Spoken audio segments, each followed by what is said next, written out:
Good morning and welcome in. This is 5 Clubs on Golf Channel. You are a vital part of our game. Thank you for having me on. All the way to the green. Woo! Boy, was that fun. I've always wanted to be on 5 Clubs. Thanks, Gary. Good morning. Welcome into 5 Clubs on a Monday morning here on Golf Channel and also PGA Tour Radio, Channel 92 on Sirius XM. I'm Gary Williams. This show is always presented by Century Insurance. Their investment in golf runs deep from junior golf in the first tee to the United States Golf Association to the PGA Tour and right here at 5 Clubs. They're in the business of business insurance. Evaluate yours with them. They want to be right by you. Congratulations, Seattle, to the Seattle Seahawks. A complete colossal bore, just a menacing defense. The football season is over, but don't worry. The NFL will figure out ways over the next 8 months to pull you in, including reading names off a card at the draft and releasing a schedule where people go absolutely insane and budget 14-3 seasons for their team. It's like, yeah, that's a win. That's a win. Yeah, we'll win that. Amazing season by Seattle. All right, we got a lot to get to on this Monday morning. Beau Welling's going to join us from Italy. If you don't know, in addition to being a very successful golf course designer, he is a modern-day Renaissance man in terms of the things that he's done in his life. It's really extraordinary. Well, one of the things that he has done and does, he's the president of World Curling. So why wouldn't he be at the Olympics? Of course he's at the Olympics. So we will talk to him. The United States, I think the mixed team has got a medal round match this afternoon, tonight, not sure. But we'll also talk to him about a lot of his projects. He is a senior design consultant for TGR, Tiger's design firm. They're involved in some very interesting projects presently right now, including Trout National in the state of New Jersey. Mike Trout partnering with Tigers. So we will talk to Beau Welling less than 15 minutes. Then at the bottom of the hour, Luke Clanton will join us. A young man who fully exempt on the PGA Tour when he was in college at Florida State. You remember all that he did, literally contending to win on the PGA Tour, almost won the John Deere, got his card through PGA Tour U at the Cognizant, and he is playing some TGL golf tonight. So Luke Clanton at the bottom of the hour, looking forward to talking to him. All right, we start with winners, because that's what we're about here. The winners from the past week as we take a look, presented by Golf Pride, Chris Gotterup. Much to say, we'll get to him. There's much to say about Patrick Reed. I don't know if somebody's writing the screenplay. Patrick takes the Middle East. He wins again. He goes 1-2-1 in 3 DP World Tour events, wins the Qatar Masters. So he wins again and again as far as his world ranking, which had dipped because obviously he wasn't getting them. You look at the Dubai Desert Classic that he won a couple of weeks ago with a loaded top end of field, and then he finished his second last week, and now he goes on and he wins again. And then finally on Live Golf, their first event of the year in Riyadh, Elvis Smiley, named after, that Elvis, a young man who's got a very interesting story. He has been mentored by Mike Clayton, has caddied for him some. Mike, obviously a renowned designer himself, 23 years of age, left-handed, athletic family. Both of his parents were tennis professionals. Elvis Smiley, who was actually the Order of Merit winner on the Australasia PGA Tour, as well as being their Player of the Year. So this is somebody who's got a ton of talent, and that's one thing that Liv has done.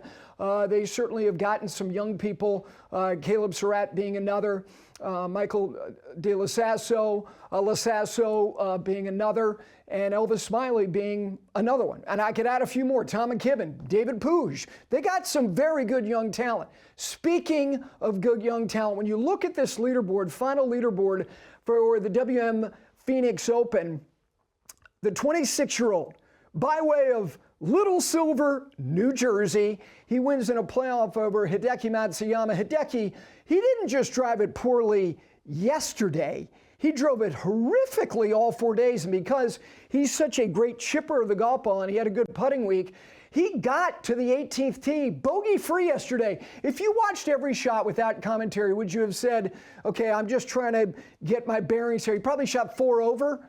No, he was 4 under. Well, he makes bogey on 18. They go to the playoff. That guy. Oh, you really thought after Thursday, you're going, that cut streak could be in jeopardy. Oh my. We'll get to Scheffler. Akshay Bhatia, his first top 10 of the year. Siwoo Kim is off to a tremendous start this year. If you look at his results so far, he got a couple, he finished second at the Farmers. Now obviously a tie for third. Michael Torbjornsson, I know he made the eagle on 15, then he bogeyed 16 and 17, had a chance. Nikolai Horgaard also in that tie for third, then Jake Knapp. Jake Knapp has gotten off to a great start. If you consider the devastation of his girlfriend passing suddenly at the end of the year, and now here he is starting the year the way that he has. Matt Fitzpatrick, ninth alone. Pearson Coody, speaking of being off to a great start, he's finished 13th, 18th, 2nd, and 10th in 4 starts. And there were 2 other guys tied for 10th, Victor Hovland and Ryo Hisatsune. So there is your final leaderboard. Before the final round of the Sony Open, we did a show here. And you're going, yeah, you were on Monday, Tuesday, Wednesday. No, we were on Sunday, which was also a playoff weekend in the NFL. And I'm very disappointed that you were not watching us at 5 o'clock on that Sunday. Well, we were on that Sunday leading into Golf Central pregame, and one of the things that I pointed out, because Chris Gotterup was not leading through 54 holes, is that if you look at what he did last year, it was not a round, it was not a couple of rounds. This guy's got Sunday drip, albeit you put Scheffler in that category. I said this on the show that Sunday leading into the final round. He was second on the PGA Tour in final round scoring average for the entire season last year. And the last time in 2025 that he shot a round on a Sunday higher than 70 was in January, which means he played the entire season without shooting anything higher than that. And he only did that 3 times.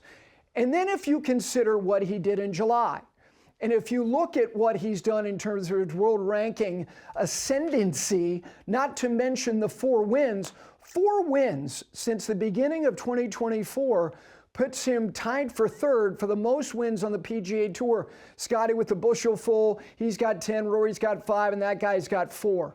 And when he won the Myrtle Beach Classic, I get it. It's an opposite field event. You got the Truist Championship opposite, and it's kind of like it goes out in the ether, and you're going, oh, look at that. Guy who was at Rutgers, went to Oklahoma. He's got swag. Yeah, good for him. And then he gets paired with Rory in the final round of the Scottish Open. You're going, well, this will be a fun learning experience for him. Really? 66 with Rory in Scotland. And then obviously the Sony Open comes from behind and wins. And he does it again yesterday. And now these 2 wins in just 3 starts. He's now the 5th ranked player in the world. And as I said, if you look at where he was going into the Scottish last year, he was 158. Wasn't in the Open Championship. And then he wins the Scottish Open. And then all of a sudden he's in the Open. And you're going, well, he won the Scottish. Look, whatever happens this week, hey, guess what? He got in the Open. He finished tied for third. And the other thing about that particular window of time that I think is telling is that off of the Open Championship, and consider, look, Chris Gotterup has done some media, but he's not somebody who is got obligatory media responsibilities on a weekly basis. So all of a sudden he wins, there's a rush. And then he gets the Open, and he's kind of hanging around. And so he's doing things he's not accustomed to doing. So you got to believe he's gassed, totally gassed. But he committed to the 3M Open, which was off of the Open Championship in Minnesota, and he goes there, and he finishes tied for 10th. Those things are telling to me about, I'm not going to flake out, and whether some people would have given him some flack. He didn't do that. He went there, and then he bared down, and he competed, and he finished tied for 10th and hung around the Ryder Cup conversation. I mentioned the Sunday drip. There's something about the way that he comports himself. And look, he doesn't have to start sauntering around. Look, we can name the handful of gaits, the guys who have that particular walk. DJ had one, that Brooks has got his strut. Rory's got a little bounce. It's not so much the way he walks, it's everything else. And I know that there's something, it's idiosyncratic what he does with not strapping his glove. He's got Lanny in him. And I don't mean that like the chirpy Lanny, God love him. I'm talking about just the guy at the bottom of the hour who's going to join us, Luke Clanton. I said this about him. He's got an aroma of belief. Chris Gotterup is the dude. He's one of those dudes. So look, barring all things impossible, he will represent the United States in a President's Cup, and now he is moving himself into a place that he clearly believes that he belonged. Speaking of belonging, Scotty Scheffler. Scotty, after the first round, I know there were people, again, when you watch a round when it's so infrequent, we're saying that's the worst round of golf I've ever seen him play. That's not true. It's not true statistically. It's not true optically. He had a horrible third round at the Genesis last year. Played poorly in the Players in the final round. It happens. But after that opening round where scoring was very good and he shot 73, he was tied for 89th. And so Friday, on a Friday afternoon, because he went off Thursday morning, you're going, okay, it's him and his cut streak. It's him and it's happy hour. And can he get inside the number? Oh, he did that. He shot 65, and now he's tied for 28th. And you're going, okay, he's going to be off way before the leaders on Saturday. What can he do? Well, you can say, well, he didn't do quite enough to really give himself a chance. Shot 67, now he's tied for 16th. And then Sunday happens, bogey-free 64. And when he made the bomb, what'd you think? What did you really think? You thought what we all think. Inevitable. It wasn't to be. But if you look at that final note right there, this is ridiculously historic stuff at a time where this tour has never had more individuals capable of finishing in the top 10. I'm not talking about winning. I'm talking about grabbing a top 10. 17 straight top 10s.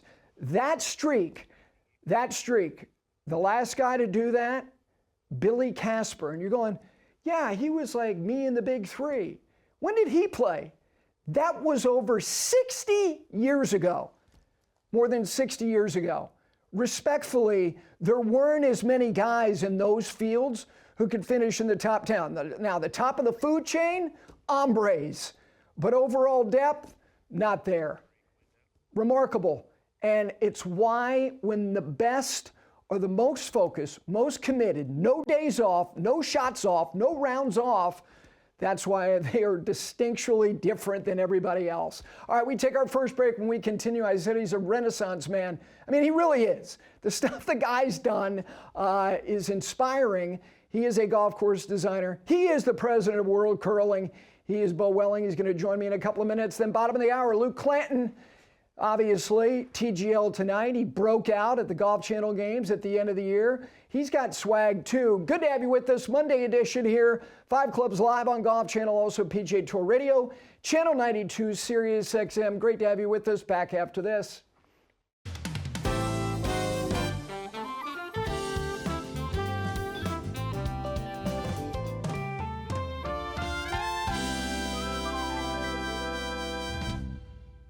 Welcome back into 5 Clubs Monday edition live on Golf Channel and PGA Tour Radio, Channel 92 on the Sirius XM. This segment brought to you by Peter Millar as we transition slowly to the spring. Everything you need is there. I mean, whatever the season is, I mean everything that you need. It is the premier lifestyle brand. It's Peter Millar and petermillar.com. All right. He is a guy who's done more interesting things than anybody I know, really.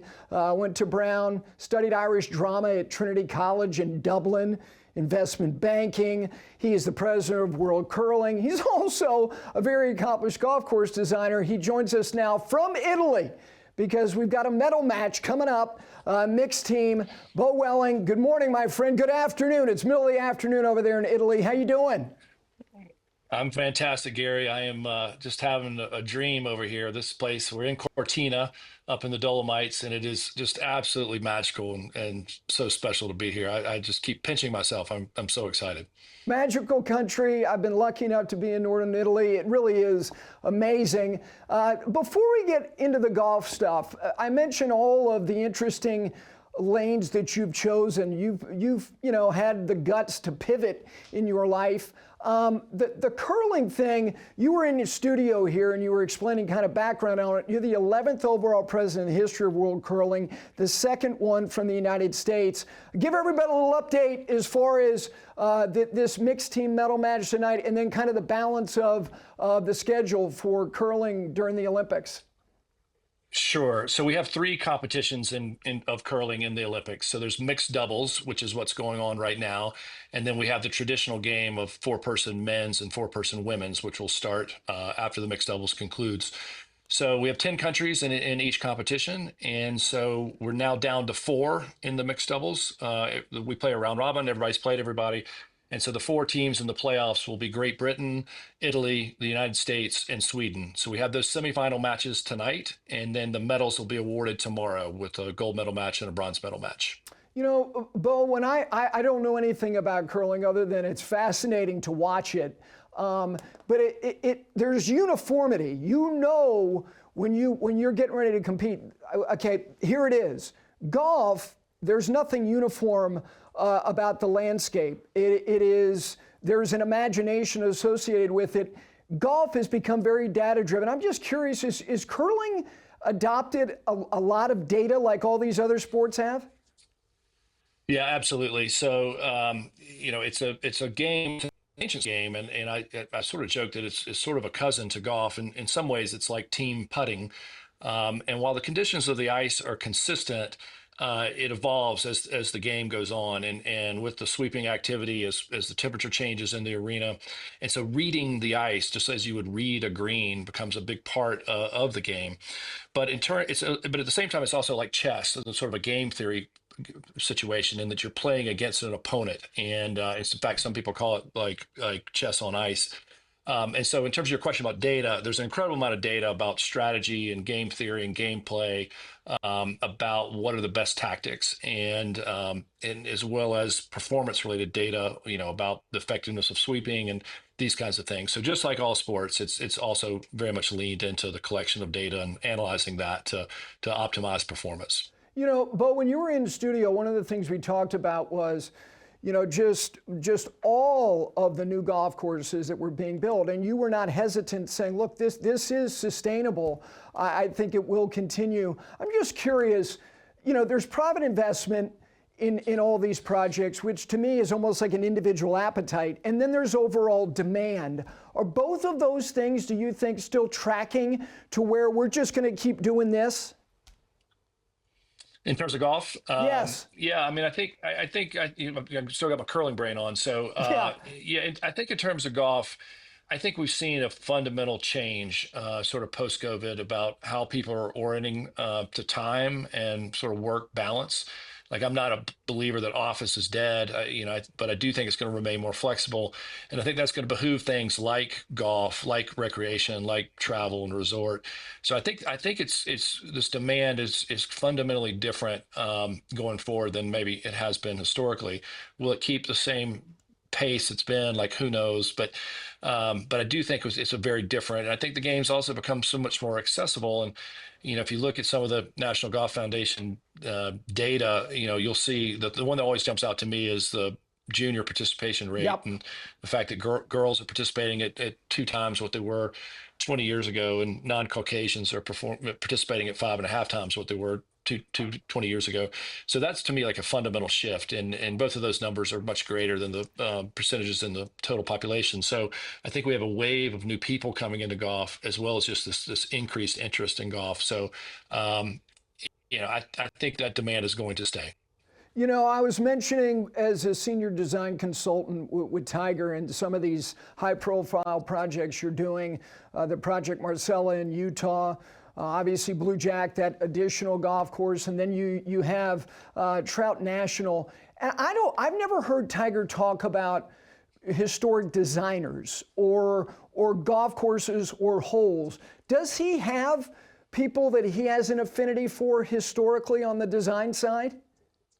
You know, what I've heard him talk a lot about is he talks a lot about the old course at St. Andrews and how that's his favorite golf course. And I think if you look at St. Andrews, you know, obviously you're laden with options in terms of how you play and approach. And I think that very much sort of fits his mind. And when I first sat down with him, God, nearly over 20 years ago to talk about golf design, I was really kind of blown away how knowledgeable of golf architecture he was. And when I say that, it might not necessarily be that, Seth Rayner designed that or Alistair McKenzie designed that, but rather just being able to decipher and analyze and think through, sort of shot values and the options that were in front of him. He's a real student of architecture, I would say.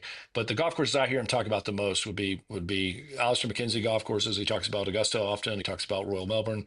But the one he talks about the most for sure is the Old Course. Beau, when you are on a piece of property with him, you have, like anybody who does what you do, you have these tenets, things that you like. I know you like width. I know I've heard you talk about specifically Augusta National, not only width, but also areas around the greens, and whether you're a long hitter or a short hitter. And people who are not very good, they hit even less greens with a shorter club. And I know that's something that's principal to what you do. Is there anything that he particularly is bound to that butts up against anything that you have kind of in your makeup as far as the way that you like to design holes?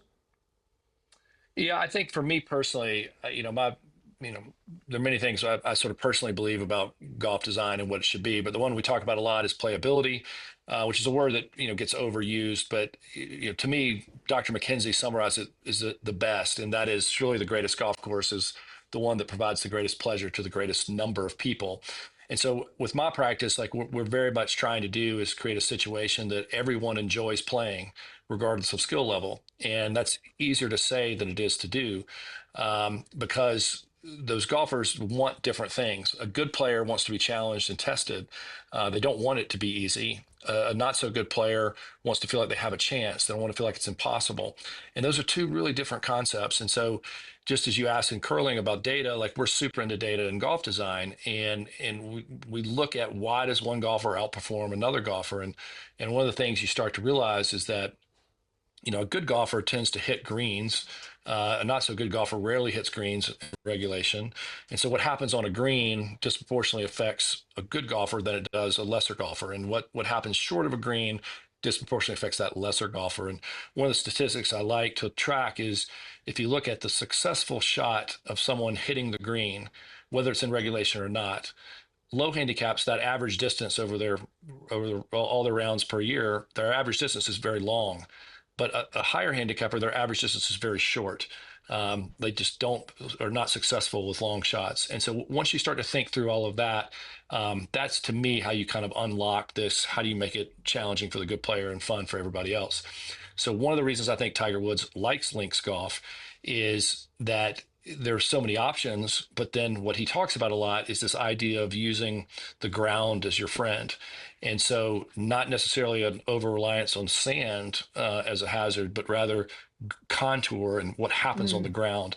And I think that's the point where we have been aligned from the very, very beginning, is this idea of kind of what happens around greens, and this idea of we personally like lots of low-cut surrounds where the ball can be played on the ground, and it allows that lesser player to be able to recover on the ground, whereas a closely among slope close to a green can almost act like a hazard feature for a better player. And there's lots of what I'm talking about at Augusta National, but I don't think you have to be, you mentioned width, I don't think you have to be super narrow to challenge a really good player, but you got to be able to use ground contour and the ball moving, whether that be greens contours or even contours and fairways and around greens. Beau, I think about some of the stuff that you've done, some of the stuff you're doing. PGA Frisco, you did the West, Gill did the East. Orange Hill at Key Island Club, they've already got two golf courses. They don't butt up against each other. Yours obviously is actually a couple miles away that's under construction. I'm curious, even if it's subconsciously, when you were building a golf course, whether it's simultaneously to another designer building another one for a membership, or if you come second, do you do anything that alters your approach? I know land will dictate certain things in order to just be as different as you can, or no? I think deep down at my core, like I'm a client person, so I'm always looking at it through the lens of the client, of like how can we bring our experience and expertise to the client to help them accomplish their goals and objectives. And so that might be a golf course that's very different than if they already have one, than what they already have. But it also might need to be complementary though in some ways as well. And so that we used at PGA Frisco, which is obviously we were starting this from the up front. We talked about, should the golf courses be siblings or should they be cousins? So it was important to the client for them to be different in some way, shape, or form, but they didn't want them to be radically different. And so we sort of settled on the language of cousins there at PGA Frisco, and I think that's important because now if you're a guest, a member, a user of the facility, you've got options. So it's not the same. So I think they're different enough, but yet they're close enough. They seem like they're related. I think at Kiowa, Cacique and River are already kind of very different experiences. Our site is going to be very different than those sites, and we've got these incredible, majestic throughout the property, and so we're going to really lean into something that I think will be different than what exists at Kiowa Island Club. And it wouldn't shock me if it doesn't hearken people to Rayner-esque sort of ideas. Obviously, you got Yeamans Hall and Country Club of Charleston there in the market, but that sort of old school way of doing golf architecture without, say, moving a lot of earth or disrupting the place, like that's what we're going to do at Orange Hill. And it's going to feel really old world, I think, from day one with these majestic live oaks and a golf architecture that's going to present itself in a much more golden age sort of way than maybe the fabulous experiences that exist at Cacique and River. All right, you can now reprogram your brain back to curling. Medal match tonight in mixed against Italy, and then you'll be there for the duration because other competitions. The president of World Curling, obviously designer Beau Welling Design. Always a pleasure to have a conversation with you. If the Dos Equis man ever ages out, first of all, you got the presentation down already. You are the most interesting man in golf. I know that. Thanks as always. I appreciate it, Gary. Great to see you. Take care. All right. There is Beau Welling from Italy. Again, the president of World Curling and all the stuff he does. Again, he studied physics at Brown, and then he studies Irish drama at Trinity College in Dublin, investment banking, and now he designs golf courses. He's the president of World Curling. Really? Really? All right, we take a break. When we continue, Luke Clanton, young man from Florida State, who won the McCormick Award, he won the Ben Hogan Award, and he has flashed big time already before he even turned pro. He's got TGL tonight. He will join me next on a Monday here on 5 Clubs.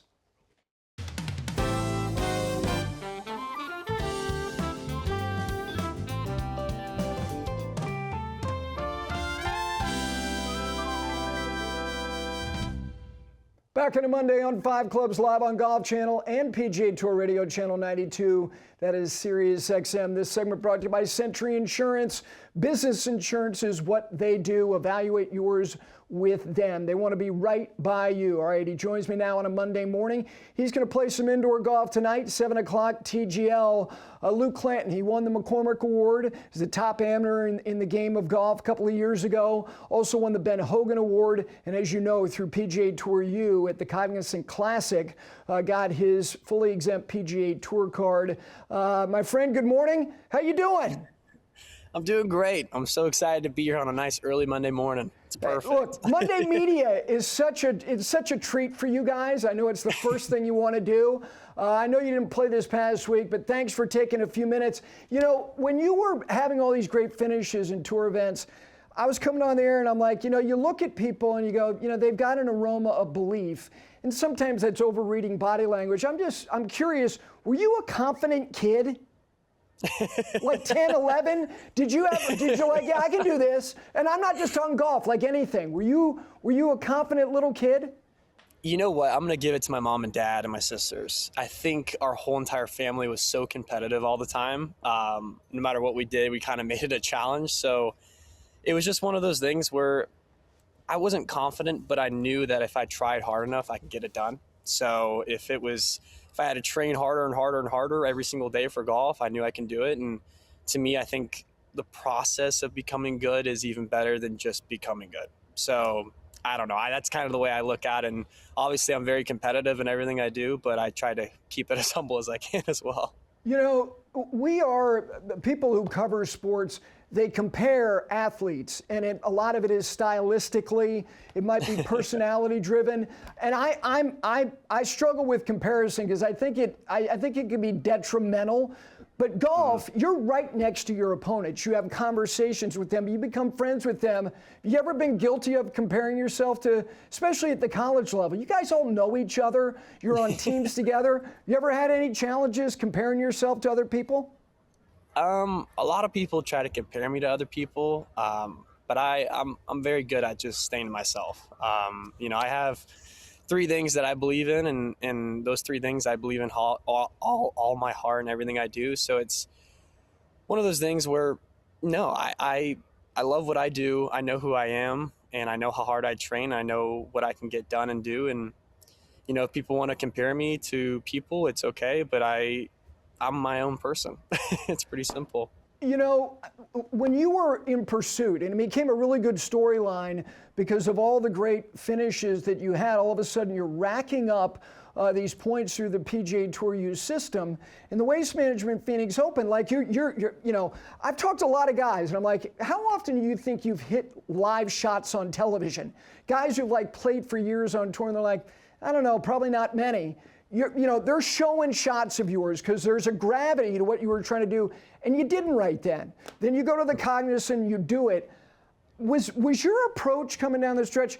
You were not going to win the golf tournament. You had a good week, but was your approach? Was your mind in a peculiar place because there was a benchmark you were trying to achieve, but it wasn't to win the golf tournament? Was it different? It was definitely weird. I think it was definitely weird at the Waste Management last year. I think. Obviously, 6 months before that, I wasn't even really thinking about getting a tour card. I was just going to play events on tour and just trying to play the best I can. And then this kind of whole scene started to happen of, maybe I can get my tour card and maybe do this. And then we get to Waste and everyone's talking about it.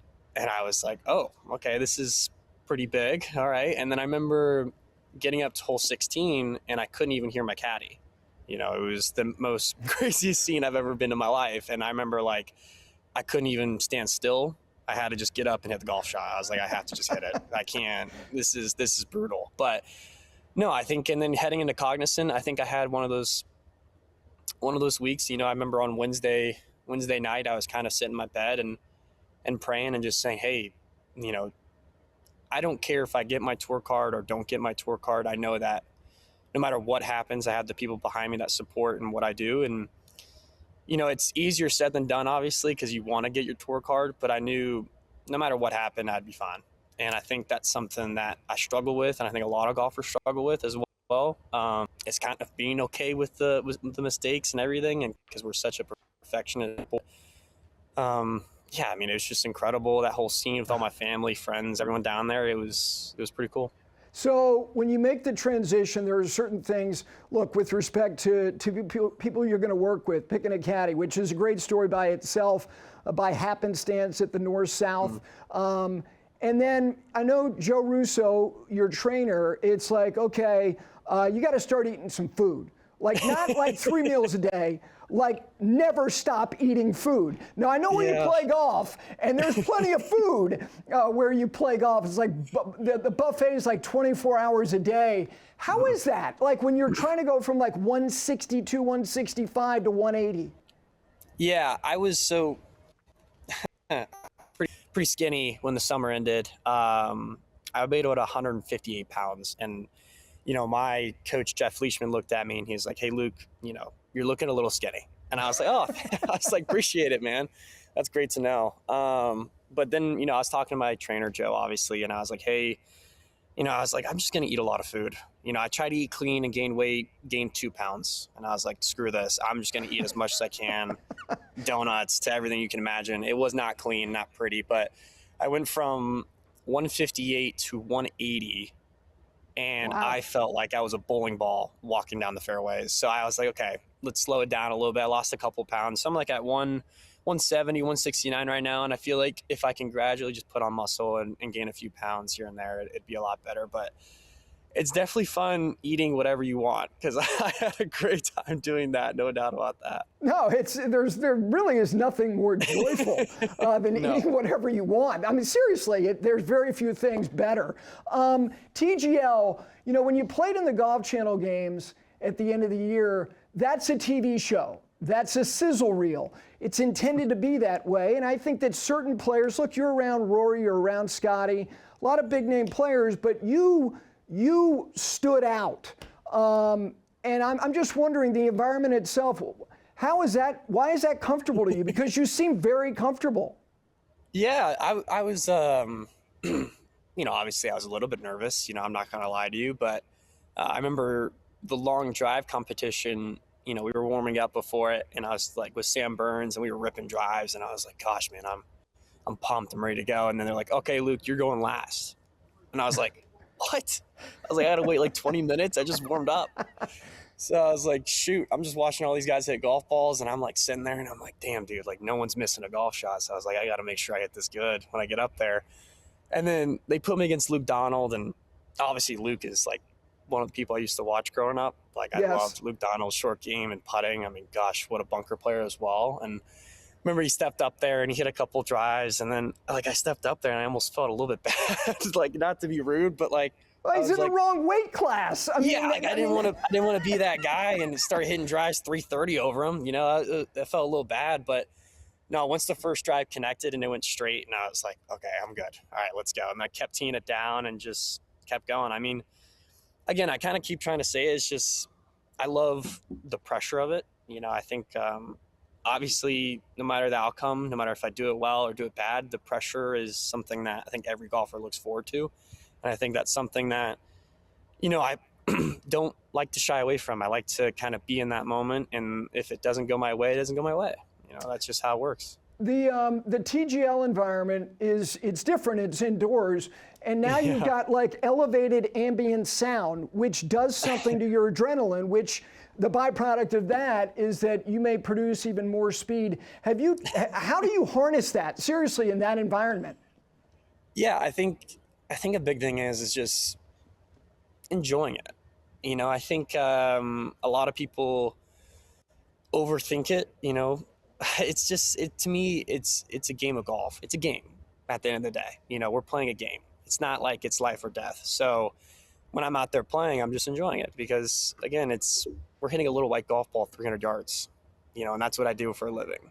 It's pretty cool.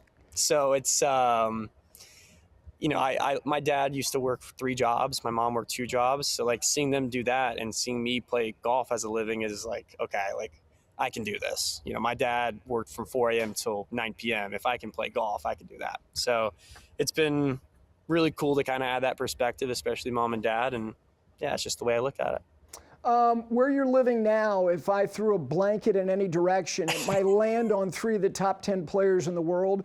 So you have an environment where you prepare, where you're around people who do what you do, who've already done a lot, and now you're playing TGL with a lot of the same people. I'm just curious how open your ears are and how curious you are about whether it be just accidentally or by probing other people and asking questions. How much are you taking advantage of the environments that you're in? Yeah, I way more than you think. It's honestly bad. I think I bother them a little too much sometimes when it comes to it, but I don't really care because I'm asking so many damn questions. But no, I think the one person I was a little scared to ask questions to was Rory. I remember, Canadian Open, my first ever pro start, and it took me 2 days to ask a question, and I stuttered the question for like a minute straight, and he started laughing a little bit, but it was great. And it's just so cool to see these guys out here, and all the guys I watched growing up. And I was with Scotty, and I was naming off every shot he hit in the 2022 Masters, and asked him how he 4-putted on the last hole.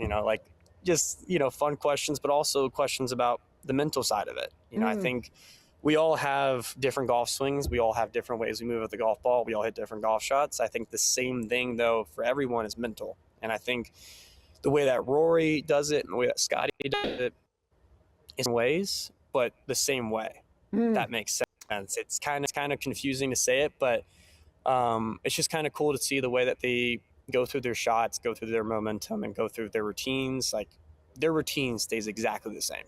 That's something I noticed. Those top guys, same speed, everything. Yeah. First of all, it's hard to remind yourself that they were where you were and asking questions. I promise you, when Rory had an afro about 15 years ago, he was just like you, asking questions of guys who've been around a little bit. Before I let you go, the folks at Shady Oaks knew that you were going to be on, and they're curious to know when you're going to repay them for that tee marker on the 8th hole that you shattered. I knew once you said Shady Oaks, you were going to say that.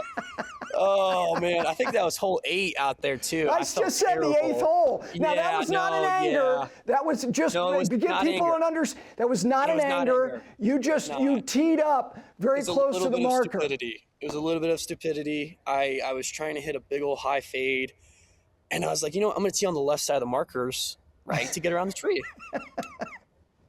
I did get around the tree. Just ended up with like a half of a driver face when I left. So that was the only bad thing about that. But I remember like our coach is pretty on us about like, you know, not being mad, don't slam clubs, don't break clubs. And I'm walking on the fairway with a half a driver in my hand, and he looks at me, he got pissed quickly. Then I was like, Coach, I swear, like, you gotta believe me, I hit a tee box. And he's like, I think that's almost worse. And I was like, okay, fair enough. But no, it was if I ever go back there, I'll definitely give that tee marker a kiss and repay it. I got it. By the way, that little nugget, compliments to the aforementioned coach. Trey Jones gave me that little nugget. So listen, have fun tonight. I really appreciate you taking some time this morning. Of course. Thank you so much. I appreciate it. You bet. That is Luke Clanton tonight, 7 o'clock for TGL. And those were winning words presented by Century Insurance. When it comes to business insurance, they are the leader. They want to have those important conversations, give you the winning words for you to go forward. We come back, final segment here on a Monday of 5 Clubs.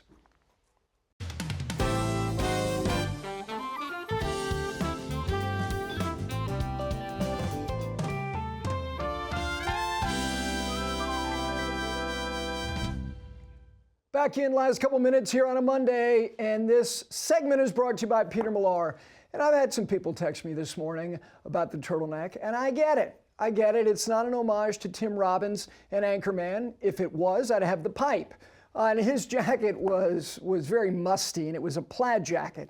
This is a very stately Peter Millar Navy sport coat. But it is a cashmere turtleneck, and I can tell you, playing golf in the wintertime with this, beautiful. Only at Peter Millar and petermillar.com. One reminder, Wednesday, we are going to be on 9:30 to 10:30. They've got women's golf from the LET on Golf Channel that morning. So we'll follow Justin Rose, scheduled to join us.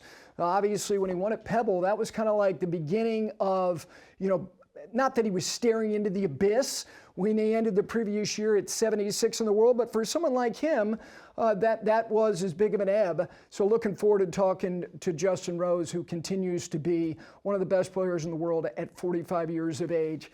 Patrick Reed ain't 45, but Patrick took the Middle East. A 1-2-1 in 3 events. Guys hopscotching from Dubai to Bahrain to Qatar. And with respect to what it means in terms of can they expedite him onto the PGA Tour, I don't expect that for a couple of reasons. I was going to say a handful. Maybe there are a handful. I don't think that will happen. And I think the anticipation, if he continues to be what he is. Here's one little thought about what he's already done early on. Because if you look at first of all, why he has status on the DP World Tour, in large measure is events that get credit for DP World Tour wins, but they were World Golf Championships and the Masters. So he's exercised that lane, and now he's gone on and he's won some, a proper DP World Tour event. Think about this as he continues to plow the field, playing primarily DP World Tour events for most of this year, in addition to major championships. What if he is number one on the race to Dubai? And Rory, who always piles up all these points because he's so good in major championships, and then he plays a couple of events after the Tour Championship. He'll play the BMW PGA. I remember the year where he won the FedEx, and all of a sudden he was in Switzerland the next week. I don't think he's going to be playing the Omega Masters this year, but he's going to play the BMW PGA Championship. He'll play the Irish Open. What if they go to the last couple weeks and Reed is 1 and Rory's 2? You thought about that? And thought about the fact that Rory's got his 7 Harry Vardon trophies. He passed Seve at the end of this past year, and he's now just 1 behind Monty. What if P. Reed is Rory's roadblock to number 8? You getting up early this fall before NFL games, which just ended last night, are going on in November? I will be. That would be fantastic. The interesting thing about Patrick Reed, yes, winning the Masters, his major championship record is really very modest. It really is. 45 starts, only 5 top 5s. He is a wonderful player. There's no doubt about that. And with respect to Chris Gotterup, I'll say what I said at the beginning of the program. He's got Sunday drip. He really does. And it will be fascinating to watch him in terms of life's different now. You start piling up wins. It's pre-tournament media responsibilities. It's featured groups. It's a light that is now shined. A lot of people like attention. Far less people like to be watched. All right, Tuesday, Brendan Porath among the guests, Justin Rose on a Wednesday. We hope you have a great Monday. For all of us here, Signature Sports Group and 5 Clubs, we will see you tomorrow. Have a great Monday, everybody.